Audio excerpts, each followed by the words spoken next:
হল হাউসফুল, সব কিছু ঠিকঠাক, সব দর্শক আসছে, এই সময় তো আপনি বলতে পারেন না যে আমার এসি নষ্ট। এটা আপনাদের আগেই দেখা উচিত ছিল, তাই না? এসি নষ্ট, ঠিক আছে, ফাইন, শুধুমাত্র প্রিন্সের হলটাতে নষ্ট, আরও যে হল হচ্ছে, এবং ওদেরকে জিজ্ঞেস করা হয়েছে, বলে কি যে মার্কেটের সমস্যা, সেই জন্য এই হলের সমস্যা। তো এই হলটা কি শুধু প্রিন্সের হলই হতে হবে? আমি জানি না, ভাগ্যটা আমার খারাপ না সাকিব খানের খারাপ। আমি প্রথমে এত বাজেটের ছবি আমরা প্রযোজনা করতে আসছি, শুরুতেই কেন আমার এত কিছু পোহাতে হচ্ছে?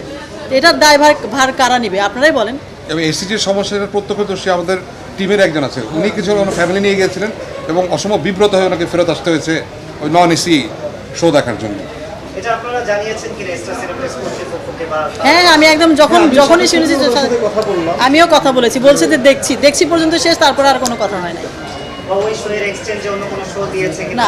আমার কথা হচ্ছে যে ভাইয়া, সমস্যা হতে পারে, এটা কিন্তু আমি মানে কর্তৃপক্ষকে বলছি না যে এটা ওনারা ভুল বলছেন, সমস্যা হতে পারে, কিন্তু আমার কথা হচ্ছে যেখানে 3টা ছবি শো চলছে, সেখানে একটা শো কমিয়ে দেয়, আমারটা দেন, সেটা কি করা উচিত কিনা? একটা মানুষ মানে কিভাবে ক্ষতিগ্রস্ত হচ্ছে আমরা, ওনারা দেখছেন, জানছেন, তারপর ওনারা নির্বিকার।